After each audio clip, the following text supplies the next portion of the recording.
Daryl Debitis and Cheryl Kafitis. Daryl Debitis here. The new breaking news is that the Dirty Words mixtape is still popping up all over town. Not just the town, but the city. Not just the city, but the country. Not just the country, but the planet. And not just the planet, but the universe. All over the universe, the Dirty Words mixtape has been spreading its pestilence like an unstoppable blight. And what do we do about it? We induce more fear upon you. Later at 6. The humans have begun to spread the word about the disorder created by the Dirty Words tape number 2 and 1 and now 3. It is consuming the humans' attention like mad. We must do something about it. It's raining real hard out there. The trees are blowing, that rain's just beating on these windows to death. I don't know if it's going to pass through or if it's going to rain the rest of the night. Yeah, it's almost like something's coming. Might be a storm or a tornado. Wait, what's that? Did you hear it? What was that? What was that? What is that outside? It almost looks like a... What is that? What do you see? It's an orb. Some kind of a circular glow. Oh, yeah, I see it. What is that? What's inside of it? It's coming close to the window. Oh, God. Oh, my God. Some kind of circular glowing ball. But it's getting closer to the window. What's inside of it? It's almost like a... Is that a cassette tape? It is a cassette. It's one of the Dirty Words tapes. It's one of the Dirty Words tapes that the news has been talking about. It's been in space and it's coming back to Earth. Oh no, now it's banging on the window. Oh Jesus.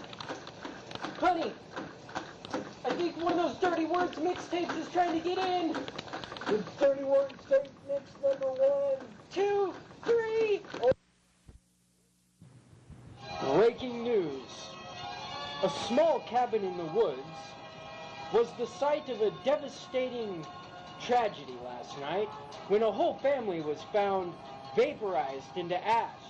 All that was left was a note on it said, "The Dirty Words mixtape, it came for us."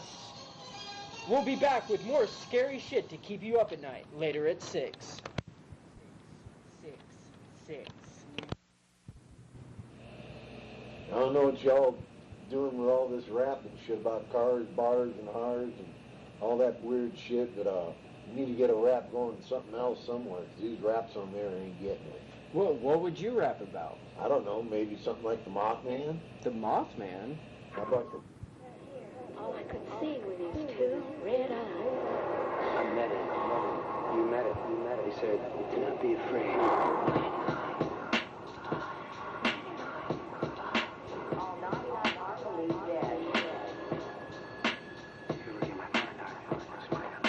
Right outside your window with the Mothman flow. I got the eyes the size of dinner plate, stone to the bone, red, ready for another prophecy to come true. I see a forecast of me, I never hitting a booth. Spit raw rhyme rhythm every time you wanna chase the rabbit or rap fast, you won't win the race. Or maybe he do, true, bitter, I'm rude too, but never did I say I wasn't gonna wanna brood. Don't burn bridges, the whole structure crumble. I fly bum Point Pleasant looking for trouble, like Mothman standing in the middle of the road. And if you dig a little deeper, name is Indrid Cole. Turn off your high beams, check your wristwatch, might be a victim of some missing time, or a goofy rhyme of the Mothman kind. Of the Mothman kind. I bet you that Mothman, Manus God, and David Huggins all get together and play pool together. I'm just saying, I bet you.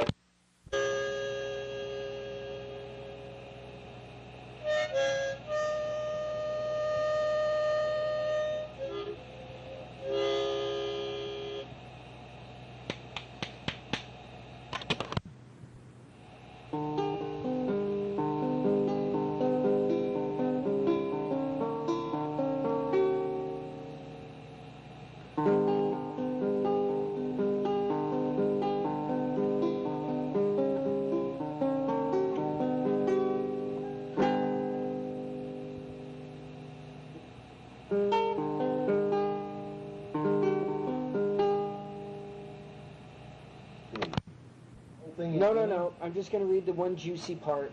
It's 2020 and the Pentagon's talking about fucking UFOs and shit. Here it is. This is from a New York Times article. You gonna tape it? Taping it around me out. Mr. Davis, who now works for the Aerospace Corporation, a defense contractor, said he gave a classified briefing to the Defense Department agency as recently as March about the retrieval from off-world vehicles not made of this Earth. Yeah. Mr. Davis said he also did classified briefings on retrievals of unexplained objects to staff members of the Senate Armed Services Committee on October 21st of 2019, and that the staff members of the Senate Intelligence Committee 2 days later. Yeah, the word from bed was, the doings at sea would get you something. If only you take those first, second, and third oaths of Dagon.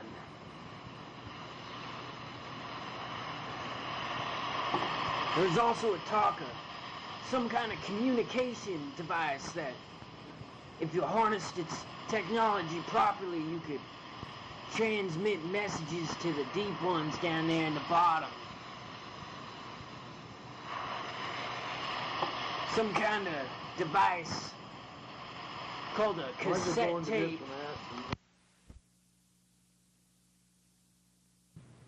It was mid-'60s, late '60s.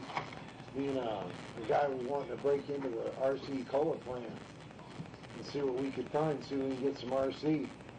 So we dug a hole into the fence and hauled out 6 cases of Mountain Dew, hid them up my partner's attic, and what we did is we emptied the bottles out and cashed them in for the cash for the bottles. Because back then the bottles were worth money. So we cashed them in for money and emptied all the bottles out. I think it was 1989 when Giovanni was born. I knew a lady that worked for the newspaper, and she said she wanted to come out and do a story on me about my life. I thought, well, that'd be interesting.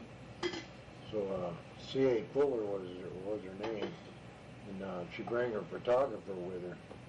And they took some pictures and this and that. And then I looked in the Sunday paper, and in the lifestyle section, they had a full write-up on me. And I called C.A. Fuller and asked her how that ended up being in there. And she goes, well, we won Associated Press first place on the story and second place on the picture. The Associated Press for Oklahoma. I thought, cool. So I read it, and I go, yeah, this is good.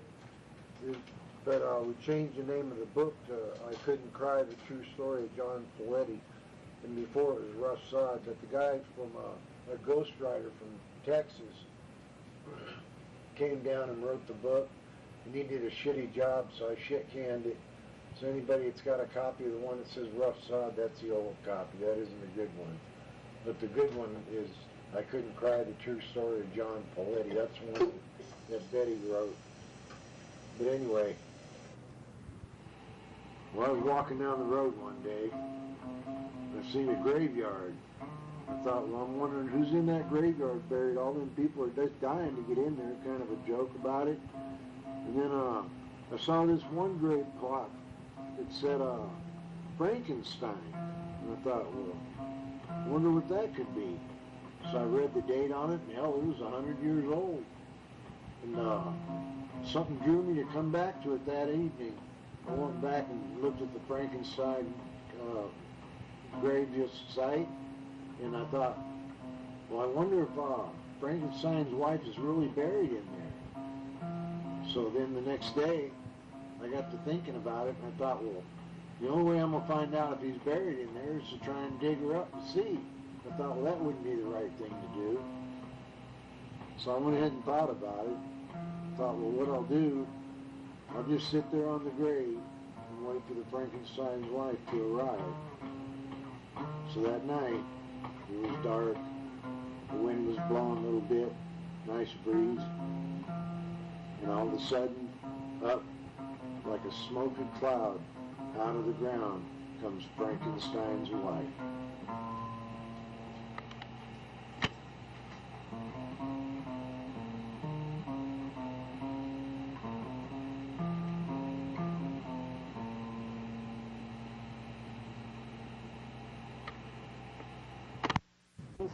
Maybe you could see what I see if we fell asleep and met up in the same dream. I don't think you know what that means.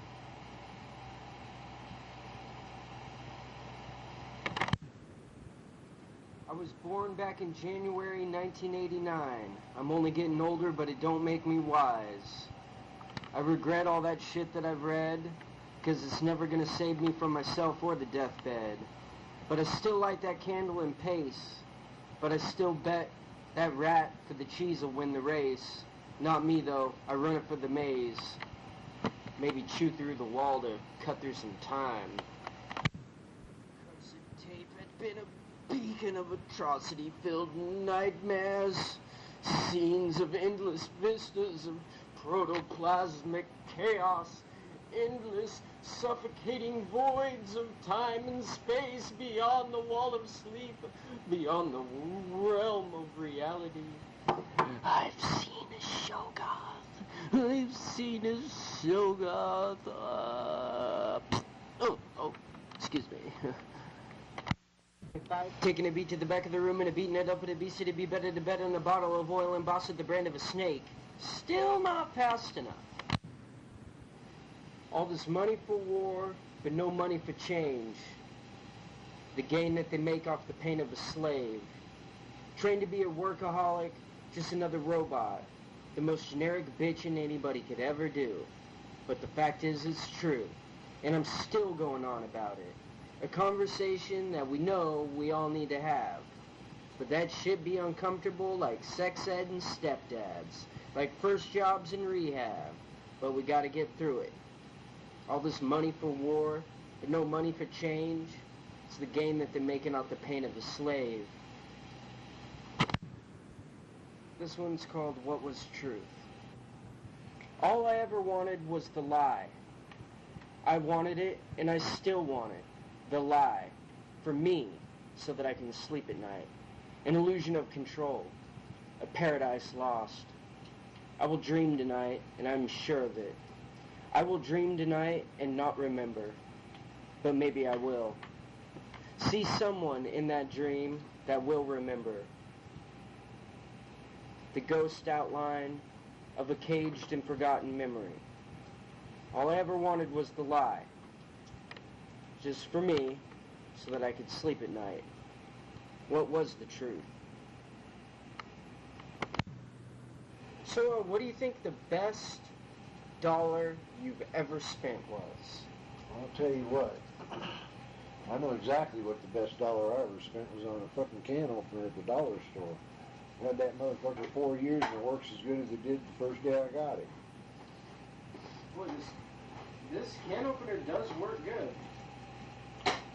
For $1. But truly, in your entire life, that's the best dollar you ever spent, was that can opener? That I can remember at my age. Get yourself together. Get yourself in line. Why don't you make a list for me if you're gonna bitch about my life? I guess I said I'd never pay no mind. Get your plans from a better man or go and get your pocket picked. I don't plan to fall. But I guess I said I'd never pay no mind. This one's called My Poetry Sucks. Did you start a little black book of poetry? Oh, you did? Well, you might as well. Every day you write. Every day you bitch about something. Every day you have that moment where you've talked so much that you feel stupid and wish you hadn't. Candy with different colors. Random things. So I'm happy for you. Write in that little black book until the poems become demon-faced reflections in a black bowl of water. Every day I write. Every day we fight. Every day we fight to write together, me and myself and I. Every moment I feel I've lied. I, by my side, need to write, memorize, recite, and rewind. Stop lying. Your inspiration is a werewolf hope. What does that mean? Put it into scope. Did you start a little black book? Do you put random things together and call it poetry? Oh, you do? Well, you might as well. You write every day. Every day you bitch about something.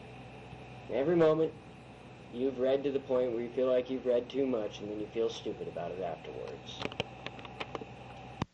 An oven, she said. I said if someone would let me cook my turkey in their oven, I'd bake all their Thanksgiving pies. I can't read worth of shit. We have an interruption, an intermediate discussion. Why is it that you do not like the pigeons? Because they shit all over the place and they eat all the feed. So you mean to tell me, on Earth, you have animals who do nothing but eat everything and shit all over everything? My friend Portuguese. And this is called a pigeon, right? This isn't called a human being? No, this is a pigeon. This is a pigeon? Pigeon. The alien goes from Mars to France. To France? To France. To France. Oh, I know where France is. That's in Paris. Oh, God damn it. Those gray aliens are... Oh, my voice has changed again. We need to get the voice alteration molecular changer devices re-gauged here. We're going to be talking in Cantonese before we know what's going on. Oh, look, the voices came down again. Switch it over to Manascod mode. Mantis, your voice machine has malfunctioned. All we know is that Turkey and the turkey returned. He came for all of us. Nobody was safe. The turkey had a bloodlust I'd never seen.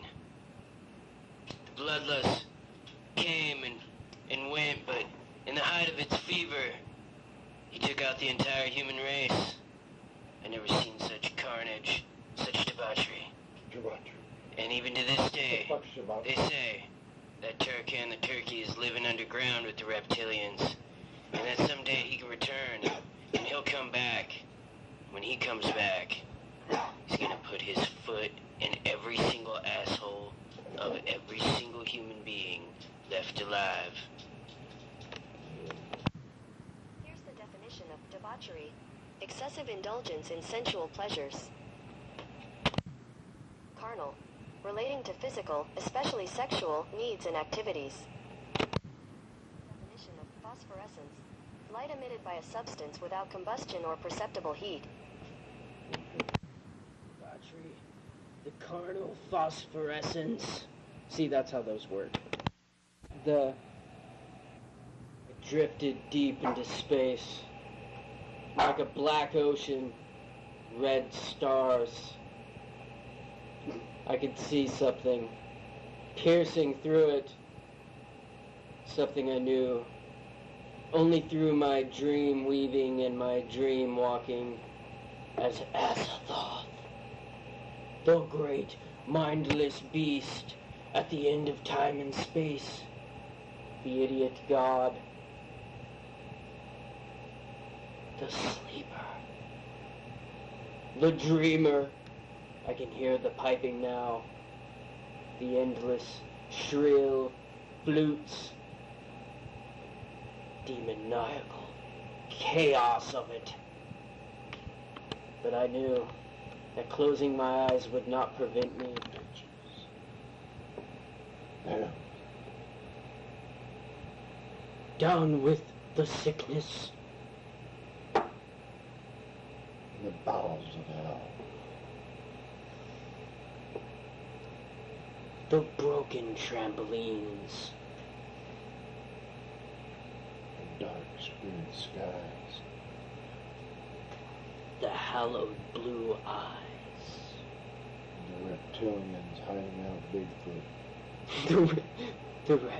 The reptilians are hiding Bigfoot.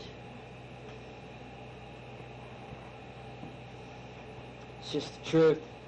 It's just the goddamn truth. If you don't believe me, ask Bigfoot's old lady, because she's pregnant. She is pregnant in the ass. This was brought to you by Country Kitchen Original Syrup. Remember, 50% free and 36 ounces for It's pure the sugar. price of all this money for war, but no money for change. It's a game that they're making off the pain of a slave. Tried to be a workaholic, just another robot, the generic ass bitch, and you can never fucking do. But the fact is, I'm just gonna turn the burner off and let the oatmeal finish cooking. You know, you turn that burner off and it's going to get thick, and then you'll have to carve it out with a jackhammer. I don't mess around when I make any form of hot cereal, whether it be oatmeal or cream of wheat. The consistency is always perfect due to the perfect amount of everything, including milk and water, which are the things that make it a smooth, creamy substance. That is perfect. Every time I make it, it's perfect. Just like I taught you, practice makes perfect. Fucking talk shit on my cream of wheat making.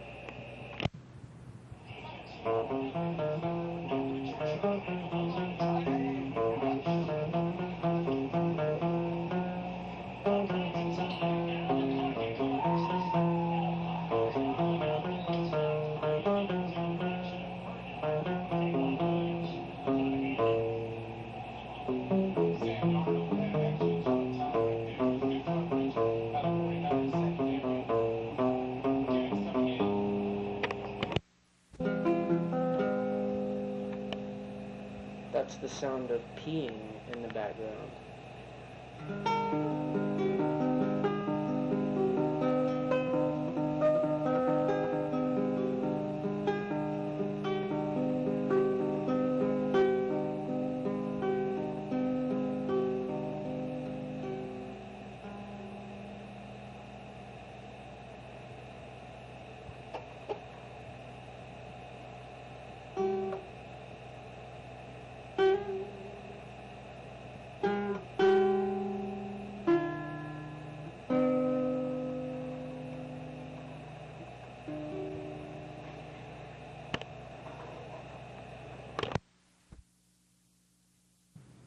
Get this straight with the whole your disability.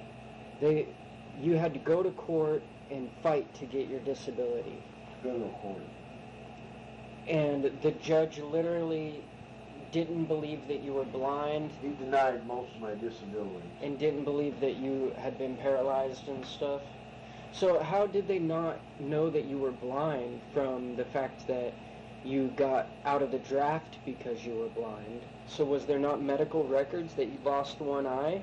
There had to have been. There had to be medical records that the government had them. Somebody has them besides So the government. why did this judge just dismiss the evidence? Well, after this happened, I got with my lawyer in town, because I went to federal court in McAlester, Oklahoma, and we went back to the court, to the lawyer's office, and I asked him just what's the fucking deal, why'd that guy do that?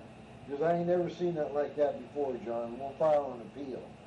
So the next day, he gets a hold of me, tells me to come in the office. He goes, well, I got good news for you. And what? He goes, we can go ahead and refile this. If we file the appeal, it'll take longer. But if you refile it, you'll go ahead and get it. He goes, the judge was evidently drunk, or had been drunk the night before, and went ahead and they disbarred him. And he said, so you can go ahead and refile it on those charges that they disbarred the judge. He was a federal judge.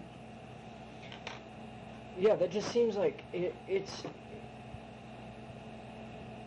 I know there's a thing about we make our own luck, you know, and people talk about how if you bring negative energy towards you, you get negative energy, but out of all the judges, out of all the people, out of all the scenarios that had to take place, you got the drunk judge that told you you could see out of your eye.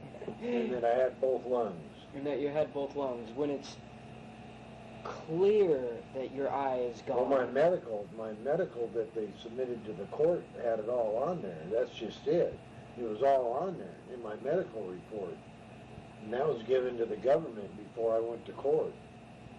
And this judge just didn't... He didn't like the way I looked and just fucked me off.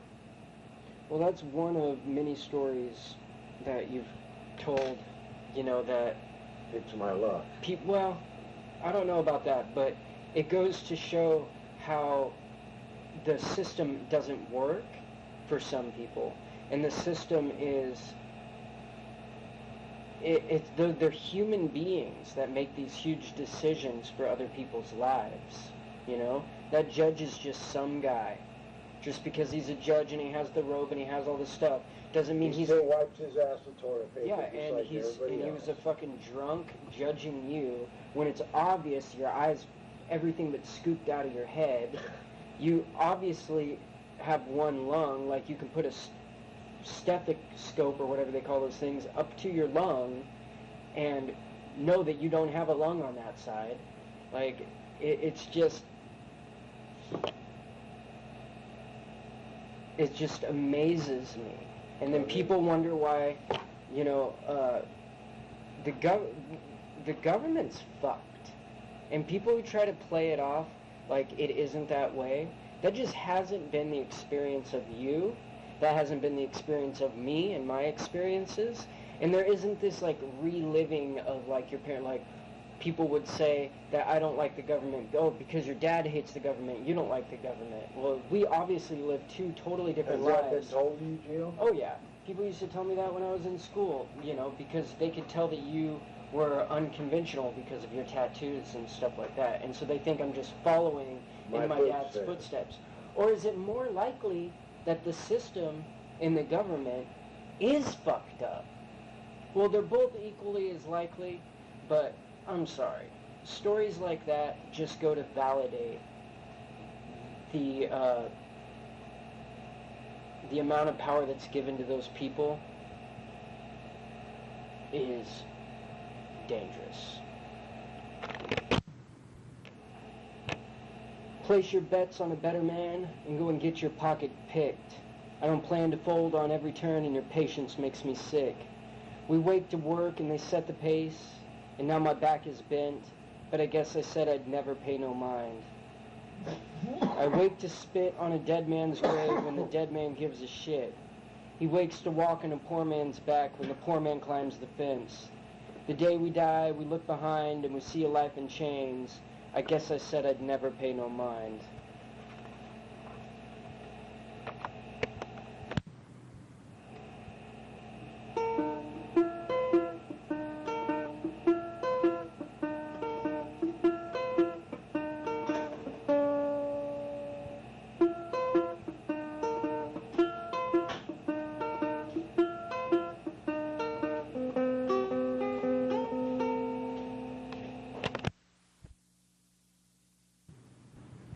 Me to explain why I'm afraid of a draft of cold air, why I shiver more than others upon entering a cold room and seem nauseated and repelled when the chill of evening creeps through the heat of a mild autumn day. Of a mild autumn day. That's what I was trying to say. A mild autumn day. Mild. Like mild salsa. You know, I was going on down the corner store, and I seen that old boy, that sallow-looking filler. I know you seen him. We all seen him. He's standing down there with his crooked ear and telling us all about them eldritch horrors and non-Euclidean geometry. And I told that old boy, I told him he needs to get the fuck out of here and get his bitch ass back to Providence.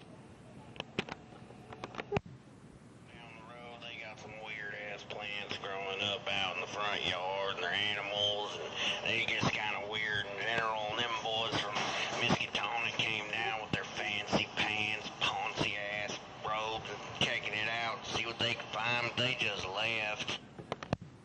Yeah, things was happening around there. Some kind of weird color creeping about the well. Sounds like a backwoods.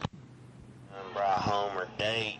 He come around, he showed me some respect. He come in, and I thought he might be a fine young upstanding gentleman.